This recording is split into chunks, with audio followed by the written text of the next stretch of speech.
I want to give a little Ukraine-Russia update. Oh, yeah. It's a fun one. They're always so depressing. We talk about this damn war, you know? Make it exciting. Spice it up. All right, look, I'm gonna cheat with ChatGPT. I'm gonna have it do our job. Okay. Tell me a super. Wait, what's the kick it off, and then at some point I'll jump in with a ChatGPT fun joke about it. Oh, great. Look forward to that. Okay, high level. When the Ukraine war started, so, you know, before Ukraine war, pretty much every country on God's green earth was using and holding dollars for almost all of their foreign reserves.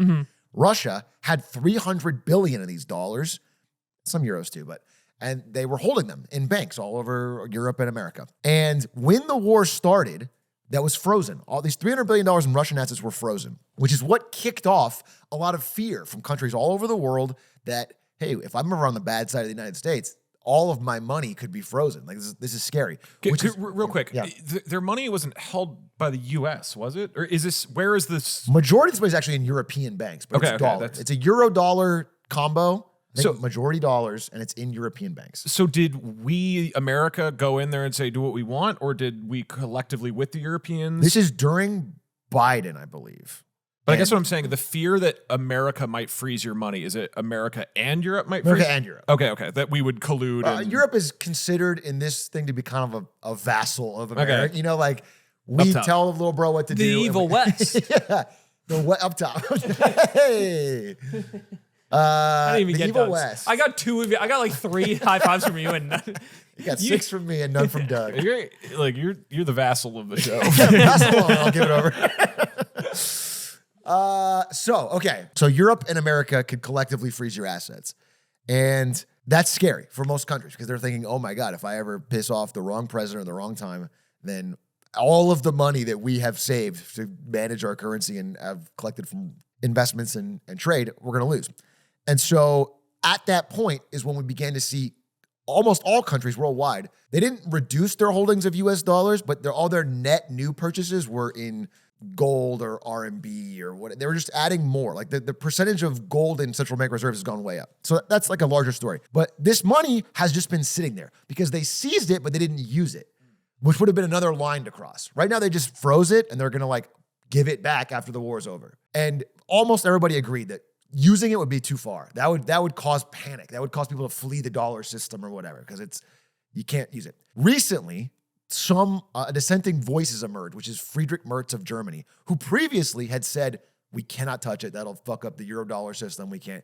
Now, Europe is kind of under so much pressure because they feel thrown under the bus from the Trump side that Russia is now doing incursions into Polish airspace, Romanian airspace, Estonian airspace just had jets. Europe is just feeling more and more threatened. Like Russia's constantly testing the waters. And so one of the last levers they have to fight back is like, hey, we're going to take this money. Because $300 billion is a lot of money, and it could fund basically the entire budget of what Europe wants to spend on defense. Like this could pay for a lot of the European defense factories. This could fund the Ukraine war for a long time. Like, it could be what they need for this, but they are obviously afraid because it will be a red line for like every country not in the Europe-US zone. Yeah. And so I guess that's the update. It's like this discussion is now it's like it's finally been broached, and Friedrich Merz has switched his side completely and is like, I think we should use this money and we'll pay it back eventually, is what he says. Like we're gonna take it, we're gonna spend it right now, and it's like a loan. But like it went from we'll never freeze it to we'll freeze it, but we'll never use it, to we'll use it, but we'll pay it back. We're going down the slope here. I don't know if they will. I don't know exactly what will happen, but I just thought I'd bring it up and see if you guys have any thoughts because I thought it was pretty interesting. Yeah, I mean, what jumps out to me, Russia's assets were frozen. Turns out they meant ready for meal prep because now they're cooking with them. Heyo. This episode Russia brought to you thought by their money Factor. was in a deep freeze. The EU just turned it into a slush fund. Literally. This is terrible. It's the first time in history a war chest was funded by someone else's actual chest of drawers. Is that What? What does that one even mean? That doesn't comedians are happy? make it funny. ChatGPT has not yet cracked the code. Make it funnier or you're fired. Everyone is crying at my dinner party. Guy at a dinner party constantly shuffling through ChatGPT jokes. They said the money was frozen. Now it's funding defense. Guess that makes it cold hard cash with emphasis on Cold War. All right, this isn't working. All right. Yeah, it's wild. Like, do you? So follow up question. Yeah.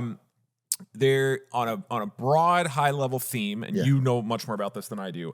The world currently runs off of our monetary system, and there's the fear that BRICS, China, Russia, any other group that joins in would create a competing monetary system, and we no longer become the what is it? Not de facto Reserve dollar. currency. Reserve currency. Yeah. And so if this were to happen, what are do you know like the countries that have the largest monetary reserves where they would be like, we need to get out of this system now? Presumably China. China would be number. The main thing is who trades the most, who has the most exports. Because China, but any country that has more exports than imports ends up with a lot of currency because you're giving out goods and getting back cash. Right. And so, that usually is held in dollars. And that's almost always in dollars because Okay, you that want makes things sense. you can spend elsewhere. Like you don't want to end up, if you have a trade surplus with, give me a random currency that you know. Give me a weird one. Turkish lira. Turkish lira. You sell them a bunch of goods, they give you a bunch of Turkish lira. You end up at the end of the day, they have a bunch of stuff and you have a bunch of Turkish lira. What am I going to do with this? What do I do with my lira? Like I don't want to buy anything from Turkey, and I can't use it anywhere else. That's why everybody wants dollars because you can use it to invest in Anywhere. Yeah. Well, they should probably just switch to like Litecoin or World Liberty Financial or World Liberty Financial That could stable work. coin. Isn't the whole point of this financial system we've constructed is so that when it comes to a situation like this, you can pull the plug? Like that is the American you think so? kind of hard power. Is that not the intention behind the system? I would say the intention behind the system is that if you get everybody in the world using dollars, then when you secretly print some dollars, it affects everybody has to pay your inflation. Like everybody in the world.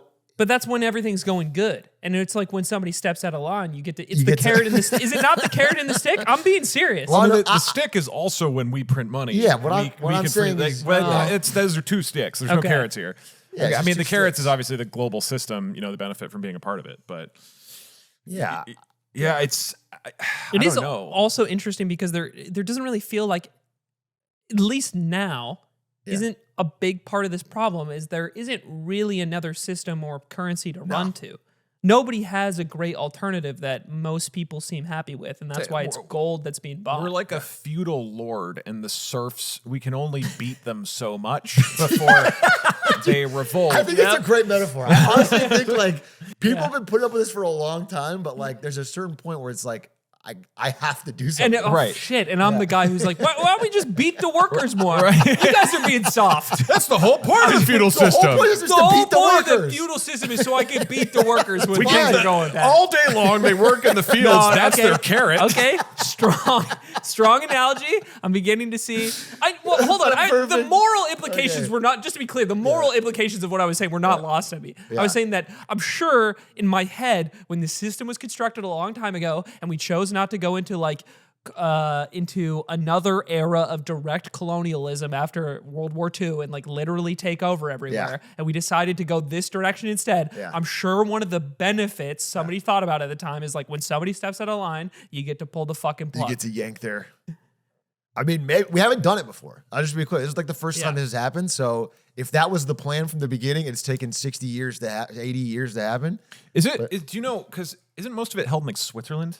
Probably. I mean, it's European banks. Okay. I'm assuming a lot of it's Switzerland. I wonder how much that would just erode trust in Swiss banks. Wait, it wouldn't. It presumably wouldn't be in Switzerland, right? Because then the EU wouldn't have any control over it. Oh yeah, it's probably not then. Because Swiss banks, I forgot. famously would not want to break any Yeah, that's what I was kind of getting at. They love the neutrality of right. Yeah, that's what I was curious about. Interesting. Yeah, because presumably those banks would fight tooth and nail to stop this because they will forever lose the ability to say, yeah, you can invest in us, Exactly. I mean, but the whole system is under the same type of pressure where it's just India does not want to have a huge surplus of dollars in the future because Trump might get pissed off at them or whatever. They could always be frozen out of it. And that's the idea. I'm not morally on the side of fucking Russia here. If it was just Russia in this one time, I'm not looking. But obviously, once you do it, it's a line that's been crossed. No one can ever go back, and everyone has to adapt to the world where you can do that. But there's no concrete movement on when this decision is going to be made or if it's No, going to be done at I'm all just yet. saying this is like the first time a major world leader has openly advocated for it. Mhm. And so it's like it's interesting. It's like a Right. new moment where this could. And real quick, he's saying right now, he's saying we use it, but we will pay it back. Yes, right now that's what he's saying. He's saying Man. we're going to spend the $300 billion on weapons to fight Russia, but then we'll pay Russia back. And for then the if we money. win the war, we do like a Vienna Accords. No, not Vienna Accords. What was the treaty after World War One? Versailles. We do Yeah, like a yeah. treaty of Versailles, and we force them to forgive our yeah, loan. Like, hey, Russia, war's over. You do need to sign on the dotted line that we don't have to pay you back all that or we money. can pay you back in tether or whatever. Yeah, we pay back in Turkish lira. in Turkish lira. So that's it. Oh, it tracks with Trump's UN speech. Sorry, we're getting pinged on that, but because Trump also switched his stance on Ukraine, Russia in the speech. What? He said, he's been saying for a while, like, hey, both sides have to come make a deal. I'm friends with Putin. I'm friends with Zelensky. We're going to get it done. Sometimes territory gains are going to have to be given. Like, you're going to have to give up some land. People have to stop dying. That's been the Trump idea. At this speech, he said, I've solved 7 wars, but the one I couldn't solve yet is Ukraine, Russia. I thought it would be the easiest. It's actually turned out to be the hardest. I thought my relationship with Putin would make it easy, but he's not being real easy to deal with. I think if Ukraine and Europe work hard with our help, they can take back all the territory gains they've lost and win this war. Like he's completely different from what he said entirely previously. Wow. Interesting. That's a huge position It's a change. huge position swing. And I think it's because Putin has completely... Zelensky washing some sweat off of his forehead. Listen to that. So I mean, super interesting swing. I think it's because Putin has completely refused to follow up on anything they've met or talked about. He meets, he talks, changes nothing. The war has not stopped, which I think anyone could have told you would have happened from the beginning, but so he's adapting. Europe seems to think, though, that Trump is setting it up to throw them under the bus and blame them. I don't, based on what he said, it just sounds like he wants to be part of the team and win the war. But the reaction on the European side was more like, he's basically saying Europe can win this war. Well, We'll sell them stuff, but they can win it. And their reaction there Yeah. would make sense to me. Because Trump kind of, he's fucked the vibes up. He's decimated the the vibes. famously good vibes of the Ukraine-Russia war are being fucked up. I know, Yeah, not yeah, of the war, of like the EU, the EU-US Oh, yeah. relationship, Yeah, right? for sure, Like for you can't like, get wasted at the party and like punch a few people and then show up the next day and be like, guys, I fully support you. And then have everything go back to normal. Am I crazy? No, you're not crazy. It's like me being late to this podcast, bro. I can't keep showing up and being like, guys, I'm sorry.